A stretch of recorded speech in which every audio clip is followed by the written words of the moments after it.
This video education and information purpose only.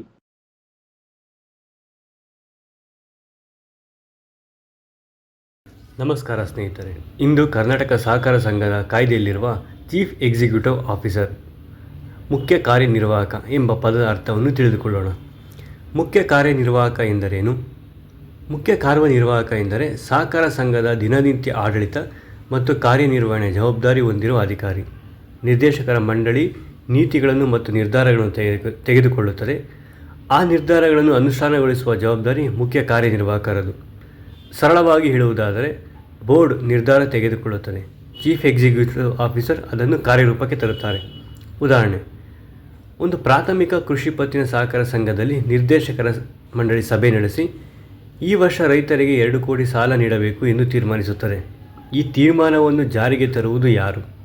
ಸಾಲದ ಅರ್ಜಿಗಳನ್ನು ಪರಿಶೀಲಿಸುವುದು, ಸಿಬ್ಬಂದಿಗೆ ಕೆಲಸ ಹಂಚುವುದು, ದಾಖಲೆಗಳನ್ನು ಸಿದ್ಧಪಡಿಸುವುದು, ಹಣವನ್ನು ನಿಯಮಾನುಸಾರ ವಿತರಿಸುವುದು, ಈ ಎಲ್ಲ ಕಾರ್ಯಗಳನ್ನು ಮುಖ್ಯ ಕಾರ್ಯನಿರ್ವಾಹಕ ಮೇಲ್ವಿಚಾರಣೆ ಮಾಡುತ್ತಾರೆ. ಸರಳವಾದ ಒಂದು ಹೋಲಿಕೆ. ಒಂದು ಕಂಪನಿಯನ್ನು ಕಲ್ಪಿಸಿ. ಬೋರ್ಡ್ ಆಫ್ ಡೈರೆಕ್ಟರ್ಸ್ ಕಂಪನಿ ನೀತಿಗಳನ್ನು ನಿರ್ಧರಿಸುತ್ತದೆ. ಚೀಫ್ ಎಕ್ಸಿಕ್ಯೂಟಿವ್ ಆಫೀಸರ್ ಆ ನೀತಿಗಳನ್ನು ಜಾರಿಗೆ ತರುತ್ತಾರೆ.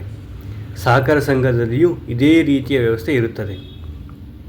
ಬೋರ್ಡ್ ನೀತಿ ನಿರ್ಧಾರ ಪಾಲಿಸಿ ಮೇಕಿಂಗ್ ಕೆಲಸವನ್ನು ಮಾಡುತ್ತದೆ. ಚೀಫ್ ಎಕ್ಸಿಕ್ಯೂಟಿವ್ ಆಫೀಸರ್ ಕಾರ್ಯಗತಗೊಳಿಸುತ್ತದೆ. ಇಬ್ಬರೂ ಸಂಘದ ಯಶಸ್ಸಿಗೆ ಅಗತ್ಯವಾದರೂ ಅವರ ಪಾತ್ರಗಳು ವಿಭಿನ್ನ. ಮುಖ್ಯ ಕಾರ್ಯನಿರ್ವಾಹಕ ಎಂದರೆ ನಿರ್ದೇಶಕರ ಮಂಡಳಿಯ ನಿರ್ಧಾರಗಳನ್ನು ಕಾಯ್ದೆ, ನಿಯಮ, ಉಪನಿಯಮಗಳಿಗೆ ಅನುಗುಣವಾಗಿ ಜಾರಿಗೆ ತಂದು ಸಂಘದ ದಿನನಿತ್ಯ ಆಡಳಿತವನ್ನು ನಡೆಸುವ ಮುಖ್ಯ ಅಧಿಕಾರಿಯಾಗಿರುತ್ತಾರೆ. Thank you.